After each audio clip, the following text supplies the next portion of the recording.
প্রতিদিন সকাল হলেই মানে একটাই গৃহিণীদের মাথায় টেনশন যে আজকে কী রান্না করবো, আজকে কী রান্না করবো। সেই টেনশন থেকেই বলছিলাম যখন আমার যাকে যে আজকে কী রান্না করবো বলো তো, বলছে আপু কেন, উপরে যে আম ঘাসগুলো আছে সেগুলোই তো মানে খাওয়া হচ্ছে না, অনেক বড় বড় হয়ে গেছে। তাই তো আমি উপরে চলে আসছি ছাদে, দেখেন কতগুলা চাম ঘাস হয়েছে আর ভিতরে দেখেন কি লুকায় আছে চাম ঘাসের ফুল। চাম ঘাসের ফুল মানে খাওয়া যায় কি না এটা কিন্তু আমি জানি না। আর এই চাম ঘাস দিয়ে কিন্তু অনেক রেসিপি করছি, আপনাদের সঙ্গে শেয়ারও করছি। তো আজকে কিন্তু নতুন কোনো রেসিপি না, আমি মানে আমার যেগুলো আমি করছি তার মধ্যে একটা রেসিপি করব, তো আপনাদের সঙ্গে অবশ্যই শেয়ার করবো। তো আসসালামু আলাইকুম, by the way this is me Angela's mom, welcome back to my another video.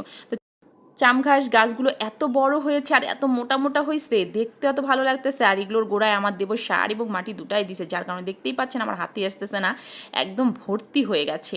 আর চলেন বাগানে কি কি গাছ গাছ আছে, আমার দেবর কিন্তু অনেকগুলা হচ্ছে গোলাপ গাছ নিয়ে আসছে। আর ঝড় হয়েছে, সেই ঝড়ের মধ্যে যে কিছু গাছের মানে পড়ে গেছে, এগুলো টবে এখনও লাগানোই হয় নাই। এই যে এখানে গোলাপ গাছ, এই যে গোলাপ গাছ, গোলাপের হচ্ছে গোলাপ ফুল হওয়ার কিছুদিন পরে কেটে দেয়। তো এখানে যে গিমা শাক লাগাইছে আমার দেবর, গিমা শাকটা দারুণ হয়েছে, খুব ছোটো ছোটো পাতা, এটা শীতে কিন্তু বেশি ভালো লাগে। এই যে এই গোলাপগুলা এগুলো কিন্তু মানে শীতে অনেক বড় বড় হয়। তো এই যে আমাদের গাছের ডালিম, আমরা প্রতিদিন বিকালে আসি কিন্তু এগুলো পানি দেই, আমার বাচ্চারা, আমি, আমার যা, সবাই কিন্তু খুব ভালো লাগে। আর মাশাআল্লাহ এত সুন্দর হয়েছে, অনেক পেয়ারা ধরছে গাছে এবার। তো এখানে এই যে ফুল গাছ, তো এখানে অনেক কিছু আমার এখানে মানে ফুল গাছ আছে অনেক, তারপরে আবার কাঠগোলাপের গাছও আছে। যাই হোক একদিনে শেয়ার করতে পারবো না। তো এই যে চাম ঘাসগুলো নিয়ে আসছি, এগুলো আবার কাটা বাছা ধোয়া দুজনে মিলে করলাম, আমার যা সহ। আমি আলু দিয়েছি চাম ঘাসে, সাথে দিচ্ছি একটু বেশি করে একটা কড়াই বসাই দিছি, সাথে দিয়েছি কিছু পেঁয়াজ আর দিয়েছি গোটা গোটা জিরা। এটাকে একটু ভাজা ভাজা করে নিব, নিয়ে যে চাম ঘাসটা যেটা আমি ধুয়ে বাছিয়ে রাখছি সেটাই দিয়ে দিচ্ছি।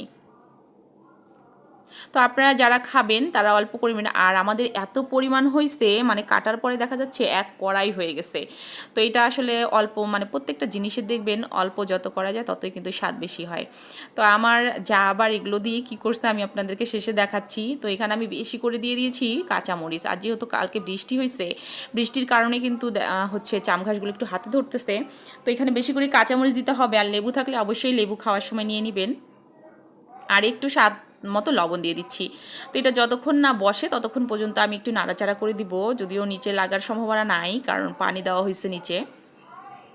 তো অনেকেই কিন্তু আমাকে প্রশ্ন করছেন আপু এই চাম ঘাস কীভাবে খায়। চাম ঘাস কিন্তু অনেকভাবে খাওয়া যায়, সেটা ভর্তা করে খাওয়া যায়, আবার হচ্ছে মানে শুধুই ভাজা করে খাওয়া যায়, আবার হচ্ছে তেলের উপরে মানে আলু আর চাম ঘাস মিলে ভাজা করে খাওয়া যায়।